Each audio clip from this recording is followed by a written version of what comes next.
Hoy entraremos a un nuevo tema que se va a llamar termodinámica, pero antes de entrar a sus leyes, vamos a conocer los conceptos fundamentales de la termodinámica.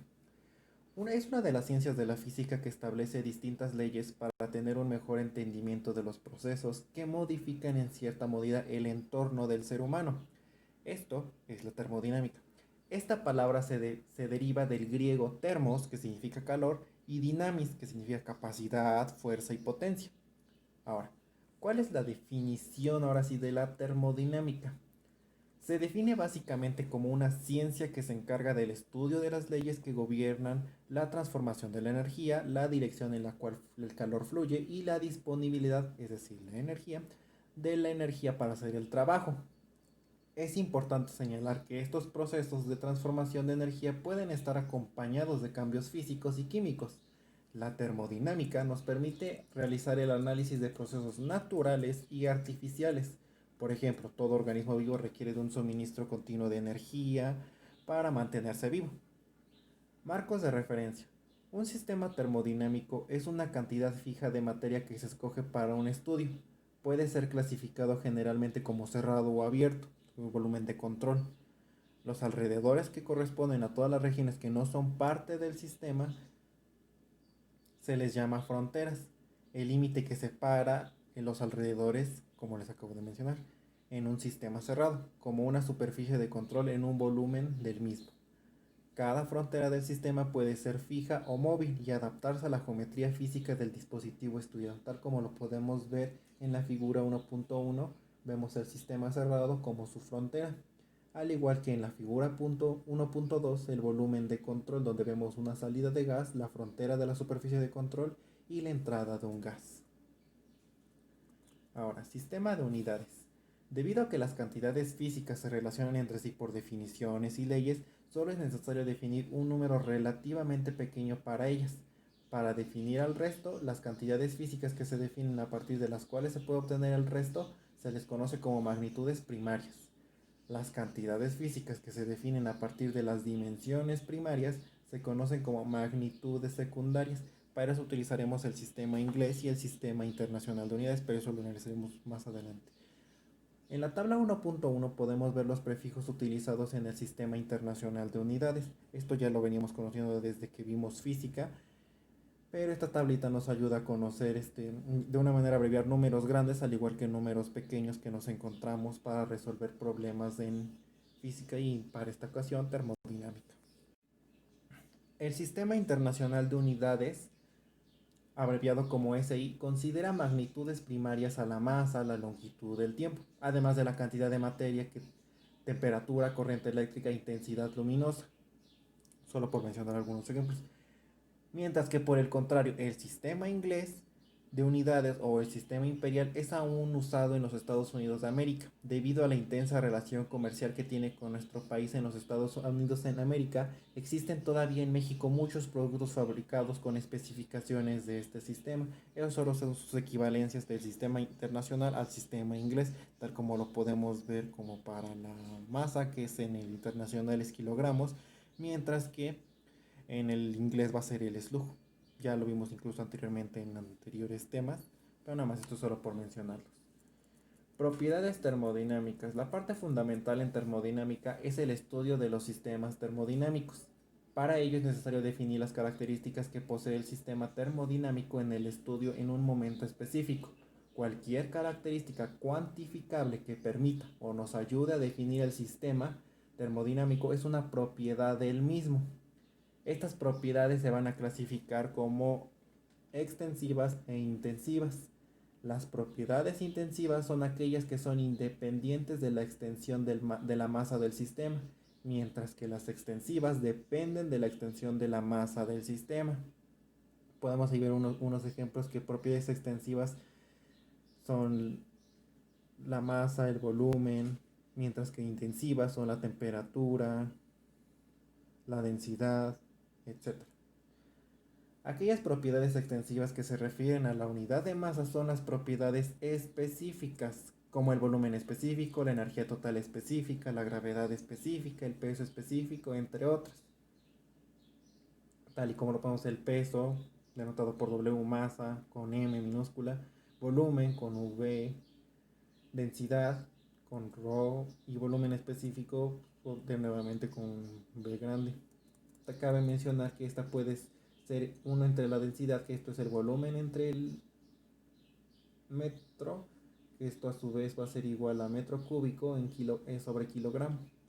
Ahora, presión. Recordemos que la presión en un fluido en reposo en cualquier punto es la misma en todas direcciones y se define como la componente normal de la fuerza por unidad de área. Entonces, la presión va a ser igual al límite de la parcial de A que tiende a la parcial de A', de la parcial de la fuerza sub n sobre la parcial del área. Entonces, tenemos que la presión va a ser igual a la fuerza sub n entre el área. Las unidades de presión ya las conocemos, como lo van a ser el bario, el pascal, la atmósfera, el kilogramo sobre centímetro cúbico y los PSI, al igual que sus equivalencias en cada uno. Tal eso se observa en la tabla 1.2. Ahora, para la temperatura es una propiedad termodinámica que en general se asocia con la sensación de caliente o frío. Sin embargo, esta definición es muy ambigua para asociarla a una ciencia como la termodinámica. Una manera más significativa de atribuir una definición a la temperatura es asociarla con el movimiento de las moléculas que conforman al sistema en cuestión. Aquí vamos a tener tres temperaturas, las que ya conocemos generalmente, que es los Celsius, pero hay otras dos que son los Kelvin y los Fahrenheit. Va a haber fórmulas para pasar de una a otra mediante fórmulas, tal y como podemos poner que la temperatura en kelvins va a ser igual a la temperatura Celsius más 273.15, mientras que la temperatura Fahrenheit va a ser igual a 1.8 de la temperatura en Kelvin, y así como en las fórmulas que estamos viendo ahí abajo, con sus diferencias para Kelvin a Celsius y de Fahrenheit a kelvins. Ley cero de la termodinámica. De manera intuitiva, el ser humano ha desarrollado de forma inadvertida el concepto de temperatura. La capacidad sensorial del cuerpo humano nos permite distinguir entre el frío y el calor. Eso nos ha dado la supervivencia que hasta ahora tenemos. Esta transferencia de calor se presenta hasta que dos objetos alcanzan la misma temperatura. Cuando ambos objetos tienen la misma temperatura, se dice que se encuentran en un equilibrio térmico. Por ejemplo, si tenemos una temperatura alta y una temperatura alta, si las juntamos va a haber un calor transferido desde de la temperatura alta a la temperatura baja para que se encuentren en un equilibrio térmico. El concepto de equilibrio térmico es fundamental para entender la ley cero de la termodinámica, la cual dice que si un objeto A se encuentra en equilibrio térmico con el objeto B y el objeto B se encuentra en equilibrio térmico con el objeto C, entonces el objeto A y el objeto C están en equilibrio térmico. Esto lo podemos entender mejor con el diagrama que están debajo para poder entender este equilibrio térmico. Muy bien, ahora estados. Una vez que las propiedades termodinámicas de un sistema quedan definidas y se ha podido hacer un registro de estas, se dice que el sistema ha alcanzado una condición de un estado termodinámico. ¿Qué quiere decir? Que dos propiedades termodinámicas independientes son suficientes para establecer el estado termodinámico de un sistema constituido por una sustancia pura, simple y comprensible. El postulado de estado nos indica la información necesaria para establecer el estado termodinámico de un sistema. Ahora, procesos y ciclos. Cuando un sistema termodinámico tiene un estado de equilibrio y por alguna interacción con el entorno, con el sistema, las propiedades termodinámicas de este último comienzan a modificarse hasta que transcurrido un tiempo las propiedades del sistema vuelven a quedar fijas y son diferentes al estado inicial de equilibrio. Estas condiciones se dice que el sistema termodinámico ha efectuado un proceso termodinámico.